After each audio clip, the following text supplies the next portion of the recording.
Hey, we are live. What it do? How you guys doing?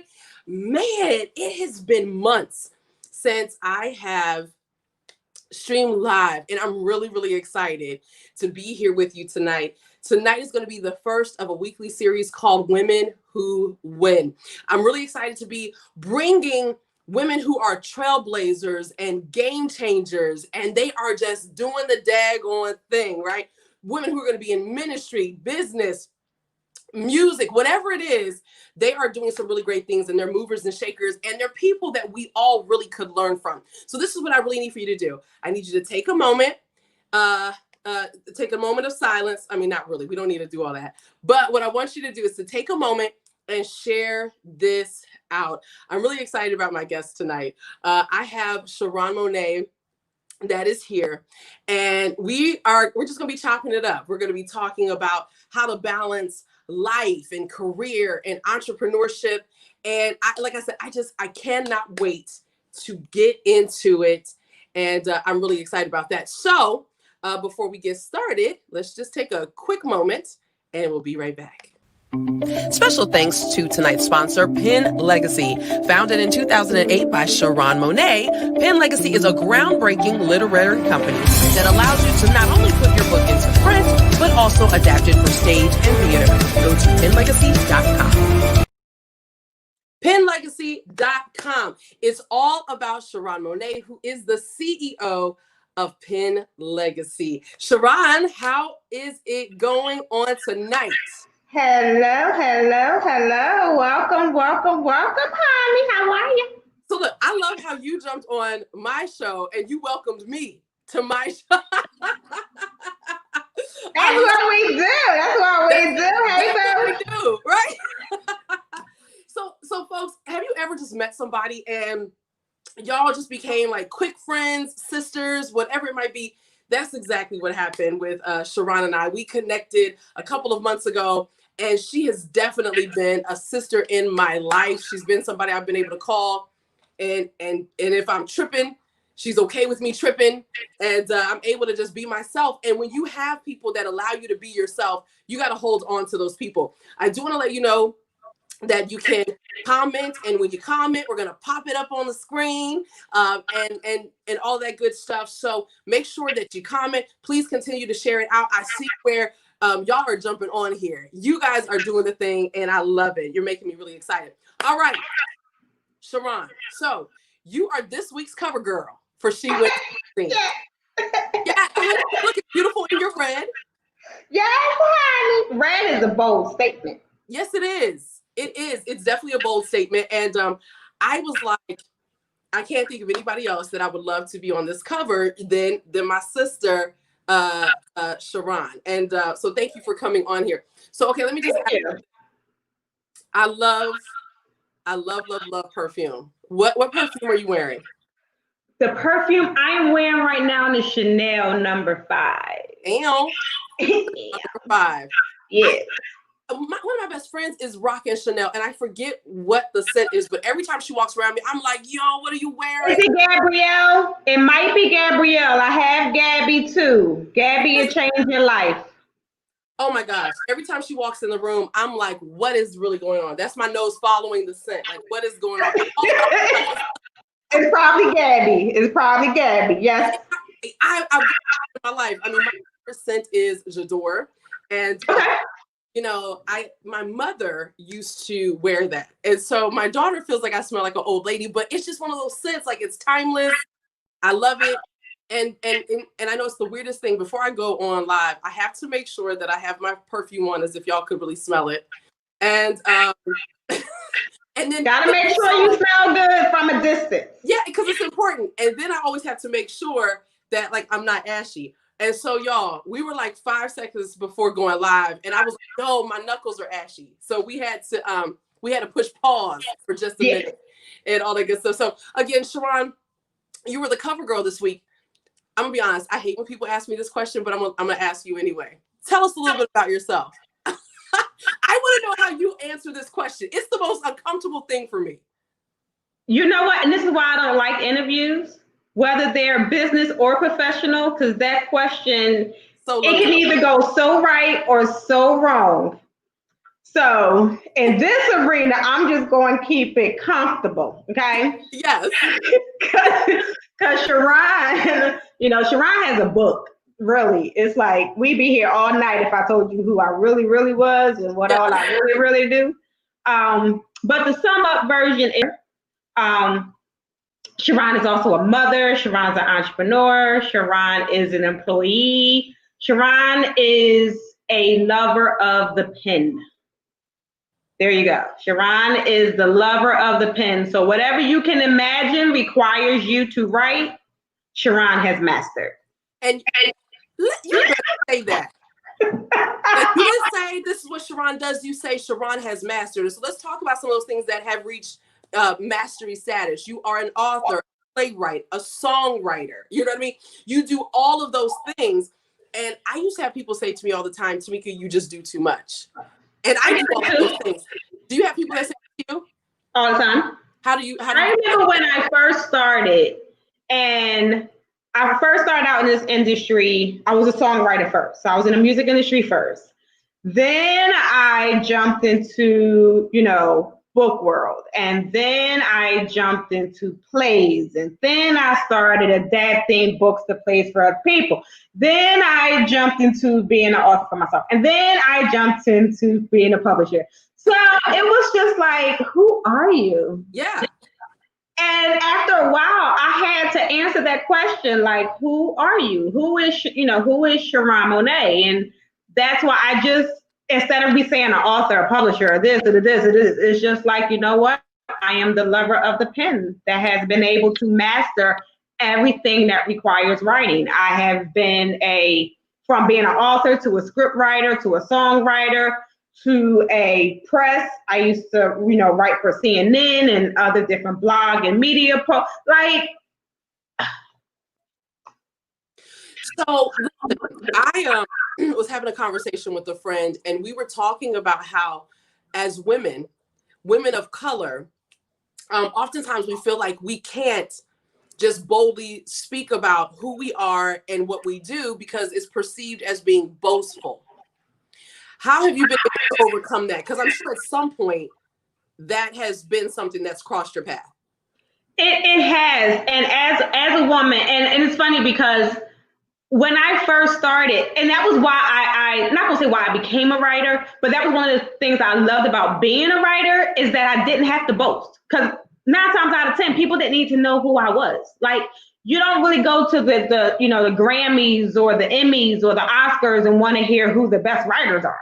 No, you want to go and learn about the actors and the actresses and, the music and the directors. That's the stuff. So for me, being behind the scenes as a writer was always my comfort zone.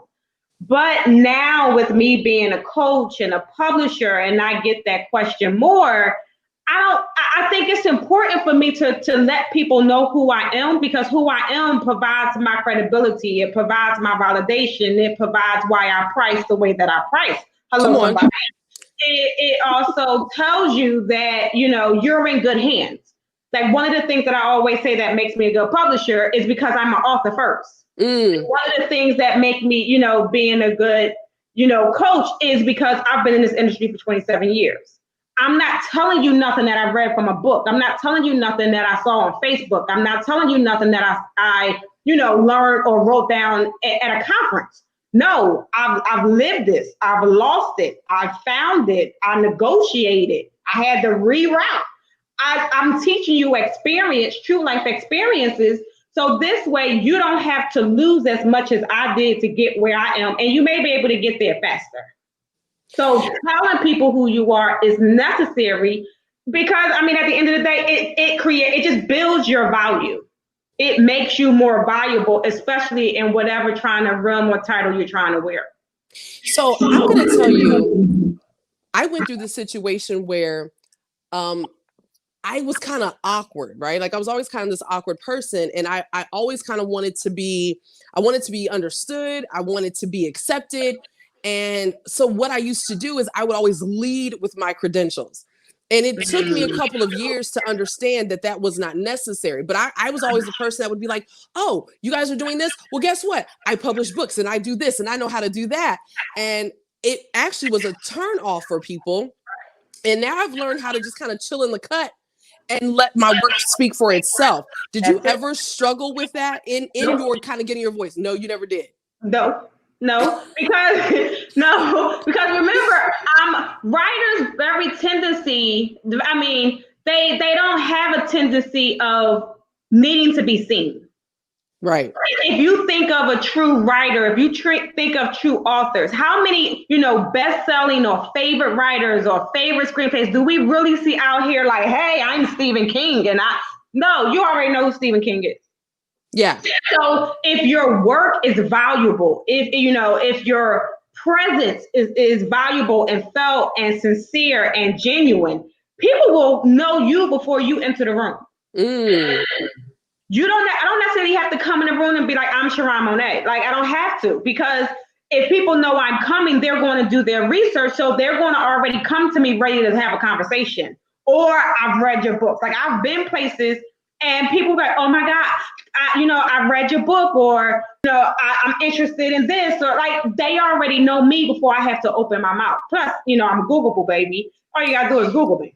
Okay. Honey. So I mean, really, how you present yourself is what's going to make people draw to you. So I always say less is best. Definitely let your work speak for itself. If you're providing value, you're genuine, you're honest, you're about your business, you're professional, and you rock your business the way that you're supposed to, there's no need for you to have to lead with credentials. Your credentials are already out there. And that was something that one of my friends actually said to me. She was like, you're misunderstood because you lead with your credentials. You lead with what you're good at, and it actually turns people off. And it was a blessing for me because she kind of released me from this need to be seen. She released me from that. And I did find that once I let that go and just was myself, people gravitated toward that. They gravitated toward it in business and everything else. Sorry for cutting you off, but you made a point, because you have to understand, in this, we have so many people in the industries that we're in. Okay. Yes. It's congested. Okay. So the last thing that we want to always have to deal with is here goes somebody else bragging. Because sometimes when you lead with credentials, it's like, okay, and yeah, nobody cares. No, yeah, like I can sit and say, okay, I have a bachelor's degree, I have a master's, I have this. They like, oh, right. Nobody cares. No one cares about that stuff. What they care about is who you are. Can we connect? Is there some type of, situation that we can do? That's the power of networking, not you coming in there saying, okay, I am the CEO and proud founder of Penn Legacy LLC. It's like, okay, and what do you do? Like, I just sat here and told you I'm the proud founder and CEO of Penn Legacy, but they still want more. So that right there lets you know that your credentials is not enough. What's the result? What's your end game? What's your reward? People are interested in what you can bring to the table and how can you make me successful. And the rest of that stuff is irrelevant. Really, literally, it's irrelevant. Because I get people that come to me and the first thing they say is, I see what you did for this person. I see what you did for that person. I see what you're doing for yourself. I want that. So they already coming to me knowing my credentials. All I got to do is send the contract. All you got to do is send the contract. So, and so I love that, because you're about your business. So, I was going to talk about all these different little things, but since we're here, like, let's just flow here, because we have people on here, and I know we have a lot of boss women that are on here. How do you handle doing business with family and friends? When it comes, because you just said it, all you got to do is send the contract. How do you handle people who are familiar with you, who want to try to, $1.99 you, all that stuff? Okay, so first of all, I don't really do business with. That was one of the things I've learned very early on in my career, Because when you're dealing in business with family and friends, it's a lot of expectations that come across on that table. That, we friends, so I should be able to get this, or we homies, so I should be able to get that. And at the end of the day, it's still a business.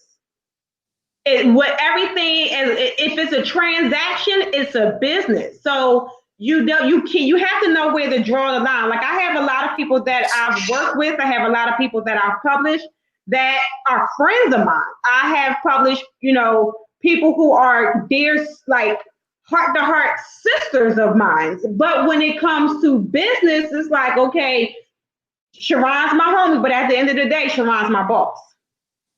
Or, I'm working with Charron. So we have a relationship. And then plus two, I guess with me, because the way that I am, I set the tone early off in the conversation. So when my friends come and say, hey, I only want you to publish my book.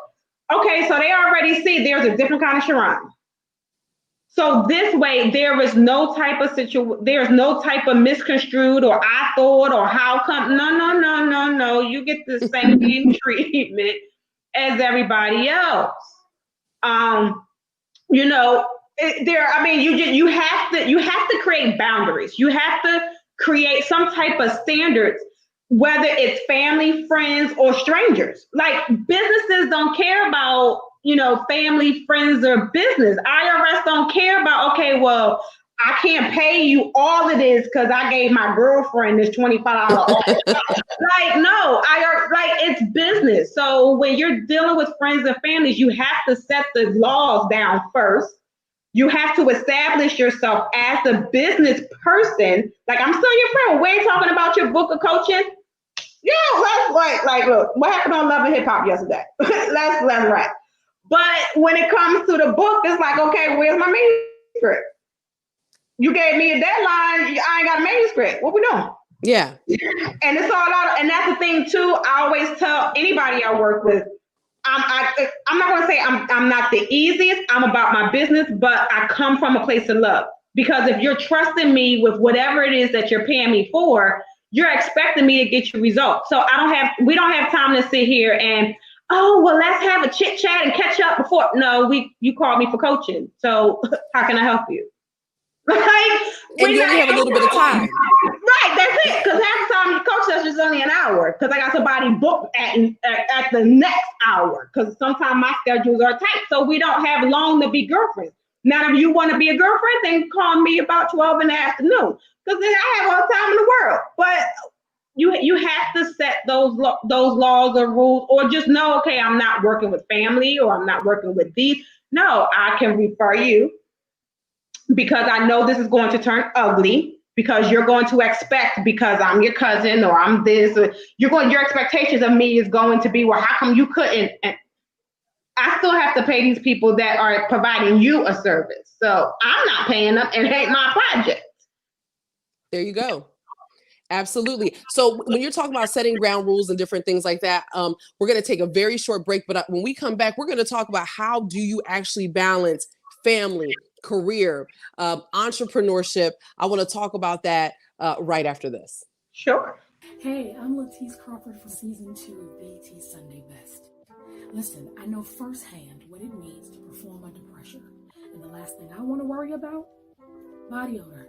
She's Ready Deodorant capsules are vegan, gluten-free, and plant-based. One a day keeps you fresh 24/7. So if you want to be worry-free and odor-free, go to www.shesready.com.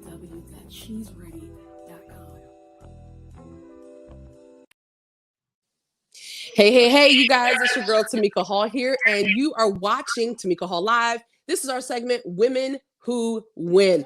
I'm so psyched because I'm sitting here with my homegirl, truly my sister, y'all. Y'all have no idea, Charron Monaye. Charron is the CEO of multiple things. She's the CEO of Pen Legacy, where she publishes authors from all around the globe. She's a scriptwriter, a songwriter. She is an author, everything that goes with the pen.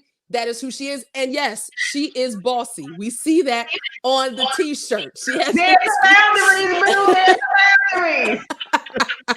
Yes, she is bossy. I see those of you that are sharing out the video. Thank you so much for that, because we're talking some really good things. We're chopping it up and we're giving some really, I mean, this is almost like a mini masterclass on how to run a business as a woman in 2020. We just got finished talking about how to deal with family and friends when you're in business. And now I really wanted to ask you, so Charron, not too long ago, I had I guess, not a disagreement. It was definitely a debate about whether or not somebody should just launch into full-time entrepreneurship, or whether or not they'll be taken seriously if they work and kind of moonlight and do their business on the side. So before I give my take on it, I want to know, what are your thoughts on that? Okay, how long we got? No, she gave us the side sweep. Yes, I have. When this come over, that means the Philly girl about to come out. Shout out to my 215 if there's any Philly, as we say, Philly Jones out there. Okay, so entrepreneur in this employee situation. One of the things that I often tell people who ask me that, because by the way, I am still employed and I am a serial entrepreneur and I do well in both. But when it comes to knowing when to quit your day job for your entrepreneur, your entrepreneur dreams, my whole thing is your entrepreneurial income needs to be, or it needs to match or be more than your paycheck. Because at the end of the day, let's look at it. With the times that we're living in the times of uncertainty, okay? And when I look at entrepreneurship, when I jumped into entrepreneurship in 2008, it was an income adder because it was around the same time as the recession. So it was like, okay, in order for me to live with 2 children, this one income that can be gone at any moment, I need to make sure I have a backup. I'm a woman of opportunities and always having a plan B, C, D, E, F, and G when it comes to somebody else having that type of control over my livelihood, or whether they say I can either pay my bills. No, we're not doing that. So when it comes to deciding whether to, fire your boss and build the entrepreneur or build the entrepreneur, whatever it is, you as a person, that's an individual decision. I know I see on Facebook, like, you're not a real entrepreneur if you still have a job.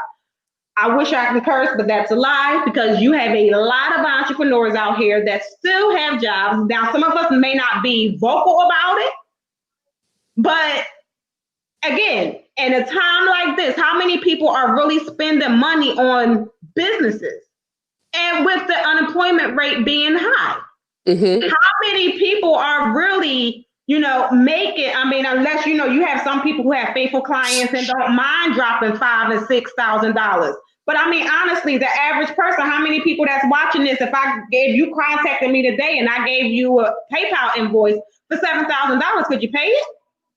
Probably not. So when you're thinking about, okay, should I take this leap? You need to see, okay, am I in a position, do I have clients that are going to keep my bills on without me stressing every single month? Do I have enough, bankable money, like not money that you hope won't come in, but money that won't come in, either every day or every other day or bi-weekly? Is your clients on a schedule to whereas you can still live in peace? Because what you don't want to do is fire your employee and be stressed the hell out. Right. You don't want to do that. Your entrepreneurship, it's growing pains and everything. I'm not saying that, you're going to become an entrepreneur, you're going to become a millionaire over the day, because that's a lie as well. However, it is growing pains in this. There are things that you're going to have to build up, but why make the situation stressful? Just like your job, you can work, have a guaranteed paycheck, and lose that. Same thing with your business. You be rolling, have income coming in. Next thing you know, ain't nobody calling you no more. Now you got to go back and get a resume and try to become, employable again. Why do that? Get your business in a position to whereas when you fire your employee, you never have to go back to employment. You don't. And so many people, jump off and jump out, and it's like, okay, I'm going to take that. I don't know what I'm going to do, but I'm going to take that leap of faith. And it's like, okay, the leap is cool. I understand the faith because I'm a woman of faith and I take leaps too, but I also take leaps responsibly. That's it. You have to take, because I mean, if I take a leap with, the clientele I have now, the income I have now, I can't guarantee that in June, and I have a child. So when you have children, the game definitely has to change, because I don't believe my kids have to suffer for my dream. That's it. Not when I got a job that is guaranteed for me right now. Mm-hmm. You don't put yourself in sacrificial situations if you're in a position to where you can keep using that 9 to 5, get that savings account built up, get some side money set up, because people will say, I want to work with you, and don't pay you till 6 months later. Or even a year. How many people DM me and be like, hey, can I see your website? I'm interested in your services. Yep. And some come through, some don't. People are finicky. And again, right now, between COVID and election and people not knowing what's going to happen tomorrow, like, people are not just throwing out money to cover your rent and mortgage.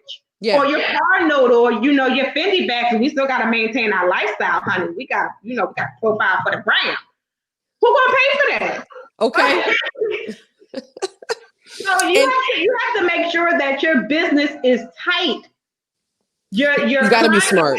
Tight. You have to be responsible with that leap.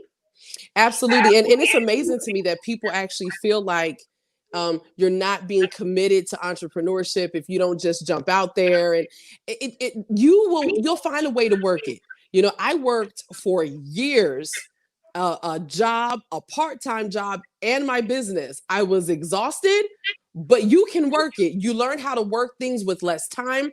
For me, I learned how to wake up earlier, and I still, I run my business full time now, but I was teaching, when the pandemic hit, then that went away. And, I thank God that he has been a sustainer. God is amazing. And I do run multiple businesses, but what people don't understand is I still have technically that one business that is like my employer. So I have the one business that I know for a fact that takes care of myself and my children, right? And then the other two businesses, they're building. Those other ones, they're in the process of building. So I'm always nervous when people are like, I don't know what I'm gonna do, but I'm just gonna leap, because I'm not saying that God doesn't tell us to do that, but I also believe that success meets preparation when you're educated, and you've it's the totality of so many things. So I love what you said. Yeah, you gave us some good meat. You have to also think, you being an entrepreneur, you being an entrepreneur, it's also you having a second job. It's still a job. It's a job. It's still a job. You still got to pay IRS. You still paying Social Security and Medicare taxes. You still got to try to figure out, it's still a job. So whether you do your entrepreneurial job, but full time, or two, right now I have my main job, and I have all my businesses. And the reason why I'm still employed is because I have a son who needs healthcare, and I'm not trusting no entrepreneur healthcare benefits to take care of my boy. Mm-hmm. So you have to be responsible. Every person's situation is differently. And I started Penn Legacy the same time I started my job. Penn Legacy and my job pretty much birthed in the same year, because I was like, with this recession and the job I lost during the recession, and I was like, I need backup plans. Mm-hmm. So if this don't work, I got this. If this don't work, if my employer decides to let me go, I got this. I'm good until I find something else, because at the end of the day, I still have goals. I still have children. I still have me. Like, you have to be responsible. But when you look at whether it's entrepreneur or employee, it's all a job that you got to pay taxes on. So just be responsible. It's all a job. And the other thing I say to people when it comes to entrepreneurship, it's like, especially full-time entrepreneurship, do you actually have the drive, the ambition, and the consistency to still get up every single day and to work? Because I don't care what anybody says, it's not easy. Any clients. That's key. Come on. When you don't have clients. Because a lot of people start getting discouraged when you don't have clients. Today, you done have 5 people that signed on. Next month, you done had 2. And now you're sitting at the altar like, whoa, Jesus, what happened? Mm-hmm. When you're a full-time entrepreneur, you got to be in this to win this, no matter whether you get a past due shut off notice or a repo conversation. Because again, it's only on you. That's why you need to be prepared before you jump in that realm, because you can't just be like, oh, I quit. I'm just gonna lay in a bed and sleep because I'm depressed. You can't do that. You leading yourself to homelessness real quick. And I'll be honest with you, I'm somebody who can be prone to depression. It's something I've come to understand, and I've had to really understand what my triggers are. And you know, so that I don't stay there. Because when I get depressed, I don't suffer with depression, but I if something crazy happens in my life, I can slip into it, you know? And so yeah, you know, understanding what those triggers are, understanding like, all right, Meek, it's like, even if, and I'll tell you, when I have those moments, even if all I can do is give the bare minimum, that is what I do. But you know, it's like, you're right. When we have a job, we can be depressed, we can be down in the dumps. You have days that you can call out. You got sick time, you have vacation time, you have all of that stuff, and you're still going to basically get paid. Like when you work for yourself, you don't have that. So Charron, we're talking about those things. How do you deal with naysayers, or how did you deal with it ever? I'm a person who likes to prove people wrong. I do. Like when people tell me nobody gonna buy your book, I'm like, oh really? Watch me work. Naysayers for me, they're like motivation. That's why I adore naysayers. I adore people who doubt me. I adore people who wait. You have some people who will wait to see what you do before they jump on the bandwagon. I love those too. Because by the time you get to me, half the time you can't afford me, or you want payment plans, or you know, it's like, okay, what we, you know, oh, now I think I'm better than everybody, you know. It's like, oh, she forgot where she came from. No, baby, I know where I come from. My value's just increased. My value has increased. That's what it is. Like, I got degrees and education, and I have experience, and I got some battle wounds. You gotta pay for that. Because if I charged you what I've paid, you'll be really mad with me. I'm giving you a discount on my life situation. So I welcome naysayers. Again, when people say like, my play, I always bring this up because this was the biggest situation that I had a bunch of naysayers.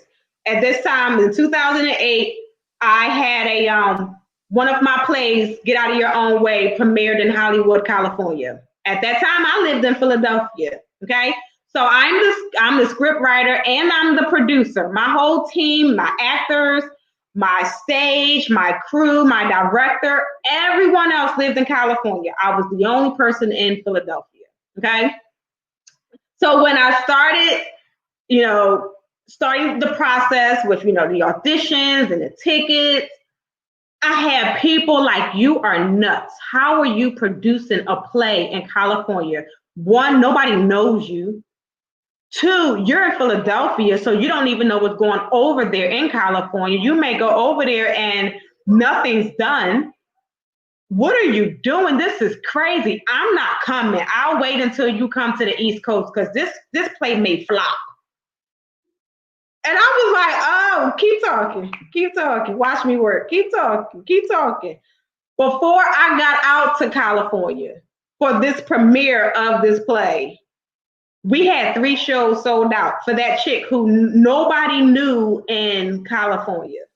And even though, again, my cast, everybody was out there and people knew them, but still you have people a lot of times, sometimes people will go to shows for the actors. Sometimes people won't go to shows because they don't know the playwright and they're like, I don't know what kind of show this gonna be. I don't know what kind of story this is. I ain't never heard this girl. Tell me how it is. Y'all go Friday, I'm gonna go Saturday. No. My premiere night was literally sold out before I hit ground in LAX. So for me, that one situation, I guess for me, really made it like this for naysayers. It's like, yo, and y'all can't tell me no. Y'all can't, it's that, try me. Or as my attorney say, argue with me.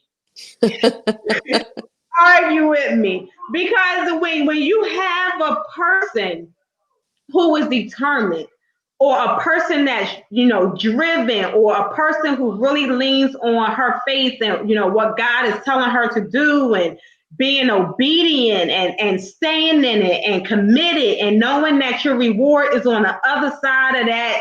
Sometimes even for you, because after a while, I started doubting it. I was like, okay, Charron, maybe this is a little crazy.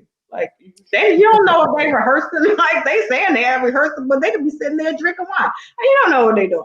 But when you remain obedient and you remain in the path that you're supposed to go, the reward is going to be on the end. A lot of times your naysayers are just distractions to see how committed you are to your own process. So do not let naysayers like, oh, I think I want to write a book. Oh, well, what you going to write about? Everybody writing a book. Well, they ain't writing my book. Like, no, they're not writing my book. So I welcome all naysayers and people who tell me I can. I'll be like, okay, let me find a way to can just so I can shut you up. And that's how I jumped into all these hats of writing, because it was like, I bet you can't do it like me. And I'm like, watch me. I have fun, child. I love it. And we actually have folks that are commenting. We have folks saying yes. We have Deborah Davis that said walk in your destiny. So you're definitely, what you're saying is definitely resonating with people. I'm not really sure why it's not pushing through to the screen. If you are connected with me, make sure that you connect with StreamYard. You have to follow StreamYard so that your comments will show, and then I can show your comments on the screen. Listen, folks, we are wrapping it up. Please do me a favor. If you have not already shared this out, we've had a lot of folks sharing it. If you have not shared this out yet, do me a favor. Oh yeah, they have. Please do me a favor and share. This has just been, it's been great. So Charron, you were just talking about writing and all that stuff. You have a new book that dropped today. Talk to us about your book. This book, oh my gosh, this book really was not even supposed to be written. Can I tell y'all? I had no desire of never, ever that I think I would ever write a children's book. But I guess, oh my God, it's so much fun to do. This book, Michelle and Her Magical Pen, which literally, I'll let y'all in on a little secret. So my middle name for real in real life is Michelle. And I am a writer. So this book really is like the little girl of my story, the big Charron, Michelle. So I wanted to, create a story that encouraged and empower, kids to express themselves, writing, having that conversation. If you feel as though you can't talk verbally, there's always written communication. And some people miss that. It's like, we everything is, let's have a conversation. Let's sit and talk about it. No, I'm not a talker. I mean, I'm more of a talker now than what I was.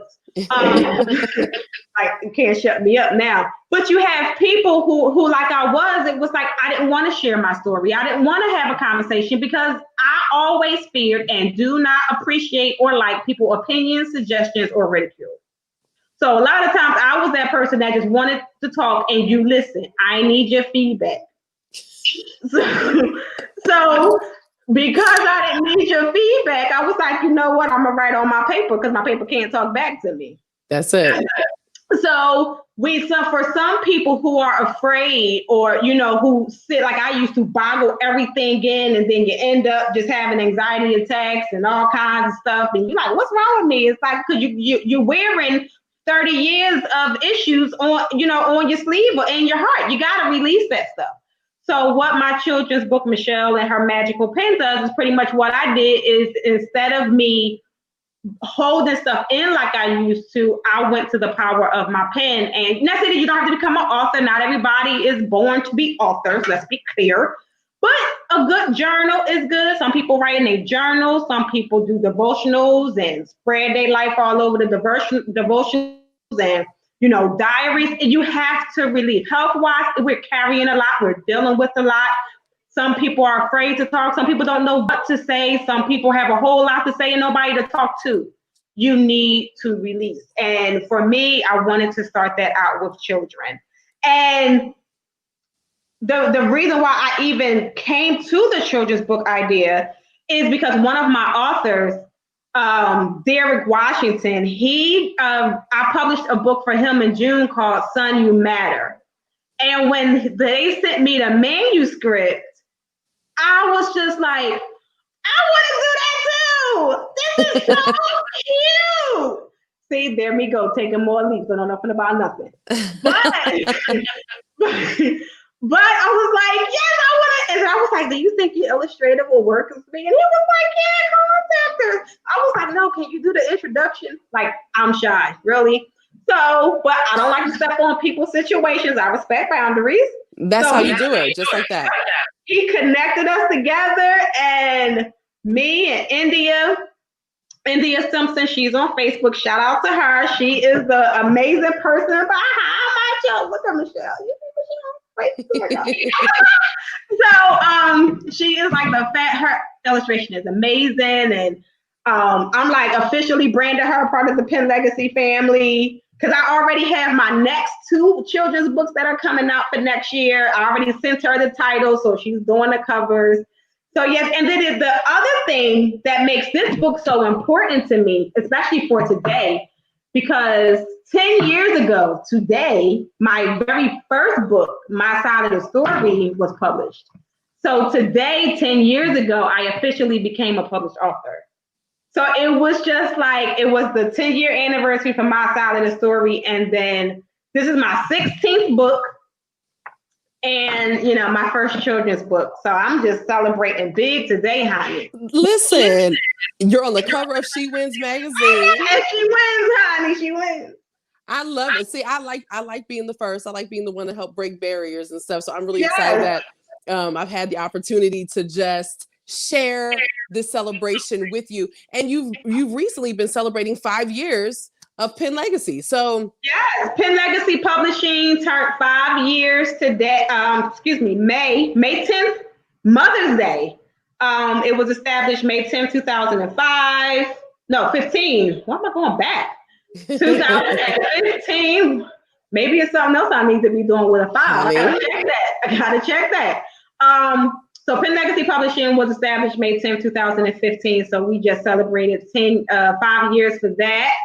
And so far in our 5 years, we've published over 50 books so far. And I'm not even done. Like this year alone, I've done 30. And I still have like 6 more to do. And let me just let you know, half of these people I don't know. Half of these people I've never met. My credentials have spoke for itself. So that's why when we go piggyback on what we were saying earlier, let your work speak, let your value speak. And then plus at the end of the day, I am an author first. So can nobody bring you through this lane of being a publisher or a script writer? I mean, I've adapted books into scripts. Like I've done it. People see my work. I have results. We get coins. I get profits. We win. Like, so I don't have to say much, but that's one of the, and I had no desire to even create a company because, you know, the Charron side of me, the Philly girl in me, don't like people like that. So that's how I know that all of this is me being obedient to God's will and God's gift, because Charron Michelle, the real chick from Philly, should not even be doing this. That's why Charron Monaye is the author. You got to give yourself an alter ego to get it done. And you know what? And I love it. So wait, so Charron Monaye is not your name at all? Shut up. We just uncovered something altogether. Yeah, Michelle, and I know you said Michelle. Is my name. So where did this Beyonce chick come from? Charron Monaye? Because you brought it up, so now we need to find out. Like, I know, right? And I've been bringing this up because people, especially with the book, and I'm like, I have such a deep connection with Michelle, and people like, your name not Michelle. I'm like, you want to see a birth certificate?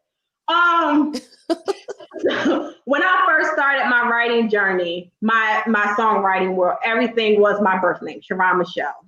I'm named after the female version of my dad. My dad's name is Michael. But when I was under my publisher, before I created Pen Legacy and all this wild, wonderful world of being, the book guru, my publisher was like, Charron Michelle doesn't pop. It doesn't ring. It's no. And I had already done so much under Charron Michelle with the music industry. It was just like, okay, we need to give, the book this new world for you. We need to give this a new persona. And I was like, okay, but I want to keep the M. And it was like, okay, we need to find a alter ego, a middle name or something, because Michelle ain't going on this book. And I was just like, okay, I was stuck. I'm like, I don't know what to rename myself, especially for a middle name. Like, what goes cute with Charron that begins with an M? And then I love Paris, I love France, and I love money. So I was like, ooh, how can I make that exotic? And like money, France, Paris, and I was like, ooh, Monaye, and Monaye. And boom, Charron Monaye was born. I love it. Well, Charron Monaye definitely is her own person. So I tell you, I have to get into character, okay? Because I keep telling y'all, the Philly chick don't like people. So whenever Charron Monaye has to do something, I like my son, when I used to have to do speaking engagements or book signings or different things, me and my oldest son, Chris, who's serving our country in the Army, we would have to play music and like Eve and DMX. Like I had my whole, hardcore like. I want to say you went hardcore with DMX and stuff. Yeah, honey, Little Kim, I'm that chick. Like, I gotta like get up, like what? Right. For me, because again, Charron will just go in a room and stay to herself. I can be a social butterfly, but it takes me a minute to come out. But if I know I have to sell books and hi, how are you? Thanks for having me. Yes, okay. I have to build to that. Like that takes a moment. Cause it's like, why are you touching me? I don't want no hug. I don't know where you've been. Like it definitely is it's definitely a work. But again, that's when when your God-given talent. Cause he definitely created a whole lane. Just for Charron Monaye. Just for Charron Monaye. And she's, like I said, we've been doing this. Charron Monaye was born in 2009? Charron Monaye was born in 2009. In 2020, she's still here. Well, she's been good to you. She's been good to you. And she's been my sister too. I'm glad because Charron Michelle may not have been very nice to me. But y'all don't understand. So look, you calling me Benton. No, she'd be like, what? Mm-mm. Yeah, no. Yo, I called her. I was upset. I was crying. I was like, I just feel like I'm gonna cry right now. Charron was like, I hear it. See, you got Charron. Charron said, I was just like, I'm so upset. Like, I'm so extra, y'all. So I was just like, I'm so upset. I'm about to cry right now. And she was like, okay, we can work this out. See, that's fine. And I was like, I'm about to get a cheeseburger. Y'all, it was like 10 o'clock in the morning. I stress eat. So I was like, I need a cheeseburger. And Charron was kind of like, okay, until she actually heard me ordering the cheeseburger. Yeah. And she was like, this girl, like I guess she was talking to Michelle. Cause when I was like, I need a quarter pounder with a Sprite, like, and ask for the medium, and all of a sudden I heard her go, this girl is really ordering a cheeseburger. I was like, I stress eat. Yes, you really met Charron. Yeah, see, that's Charron. Because Monaye would have been like, no, it's going to be okay. Let's talk about it. Well, you did both of those. You gave me both. Yeah, after I saw that you really were serious with the hamburger and falling apart, it was just like, okay. Okay, Charron, you're going to have to take a step back. She needs help. Like, no, we're going to have to put the publisher hat on and say that was so funny. Yeah, I was like, I am so upset. She was like, I hear it. But I wasn't expecting that. It was just like, could you text me? First, it was like, can I call you? Or call me when you're free. And I'm like, okay, I didn't know what I was walking into. And it was just like, But see, only select people, like legitimately, only special people get to see that part of me. And I didn't even care because I knew you were kind of like, yo, because I already know about the Philly chick. I didn't care. I didn't care who came. It could have been Philly, Florida, Georgia. I didn't care who it was. It could have been a whole hurricane. I was going to break through all of that because I needed some help. And I was just like, I'm about to cry. Yes, and I'm happy I was able to help and you was able to woo-side. Yes. I was. Praise the Lord. So Charron, let everybody know, how can people connect with you? How can they buy the book? How can they work with you as well? Give us the deets. Awesome. So you can follow me, and the emails and stuff is down there. I mean, the websites, but you can follow me at CharronMonaye.com or PenLegacy.com. Pen Legacy is my official business where we do all of the publishing. We do the script writing, ghost writing. If you have a books adapting to scripts. I have two. I just got hired for two adapting books to script, but I'm like ghost scripting, so I can't tell you what these plays are going to be. And that's the cool thing about me and ghostwriting, because like I always tell people, they be like, how many books? I'm like, these are my total, but I have tons of stuff out there because I ghostwrite. Facebook, again, Charron Monaye. Instagram, I am Charron Monaye. And Twitter, you can follow me at Pen Legacy, and LinkedIn as well. Is Charron Monaye? No, it's Charron Hobson. It's my government name, honey, because that's girl government.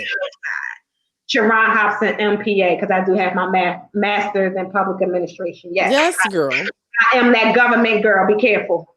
I got contacts. Actually, I like the house. But yeah, that's my contact, and you can actually get the book on BarnesandNoble.com, Amazon.com, Books A Million, Walmart, Target, Charron Monaye, and Pen Legacy. Love it, love it, love it. Listen, folks, I told you that tonight was going to be rich. And see, I should have known better. I told Charron, I'm only going to take like 15, 20 minutes of your time. She was just kind of like, okay. Like, she didn't even... People need to know the truth. We can't be sugarcoating and giving them quick details. Yes. They need to know what's going on. Make sure y'all got your contracts. Make sure you stay in your lane. Make sure you know your industry. Please do not jump in business and haven't fully educated yourself on every single aspect of your business. Absolutely. Because it will show through, especially if you're talking to someone in your business, because he's someone like me or other, people who are in, we will start questioning you. So we know that you don't know what you're talking about. Yes. Again, we talked about building credentials and validation and value. Don't say that you're a life coach and you can't answer me all the different life coaching questions, or you don't know, or you're underpricing, or you don't have all the proper services. Learn your industry, learn your business, be about your business. Do not leap unless you know your guaranteed income and clients is still there. But please make sure you have fun, stay safe, wear your mask, and wash your hands. You are such a government official. Because the fact that was the last thing you said, that lets me know that you've been doing a bunch of trainings and that you've been having to say that to people since COVID dropped in March. Well, I am a government employee and have been for the past 12 years. Yeah, so so government with that. So like y'all heard what she said, wash your hands. See, that's Charron coming out. Wash your hands, wear your mask. Wash your hands. Social distancing. And that's please know COVID is not rounding the curve. So I put that out there too. Well, listen, thank you very much for letting us know that. So y'all listen, Charron Michelle, trying to tell everybody, wash your hands, wear your mask, not mask, wear your mask, because that's how the black folks say, wear your mask at. That's what they say, wear your mask, okay? That's it. That's what they say. Hey, I wanted to just share with you really quickly. I posted this for Deborah so we could show it. Deborah said for you to post your book in the Supporting Black Authors Book Club. So that's a Facebook group. So make sure that Thank you so much. Make sure that you do that. And like I said, we got a lot of people that were making comments, and I'm sorry, y'all. Make sure that for next week that you're connected with StreamYard so that I can be posting all these amazing comments. We had over 11 shares during this broadcast. Thank you, really dope. Thanks for tuning in. I'm hoping I said something that made you be like, oh, let me fix this about my business. Why does Charron keep trying to take over my broadcast? Oh, I'm sorry. Well, Listen, Charron jumped on here and welcomed me to my show. She came on here talking about some welcome. I'm like, wait a minute, I just welcomed you. Like, what is really going on? Like, she told all my people that y'all were dirty, y'all got dirty hands. She said, don't even put the clapping hand emoji on there unless you wash your hands, wear your mask. Not the mask, your mask. That's right. That's Charron Michelle. Charron Michelle tells me what to do all the time. I love her. Charron, thank you so much for joining me on the very first Women Who Win. You are super dope. You know I adore you. Listen, folks, if you have not gotten a copy of the magazine, it is a free download. All you got to have to do is go to shesready.co and you'll be able to download this week's cover girl for She Wins. It was like a 5 or 6 page spread.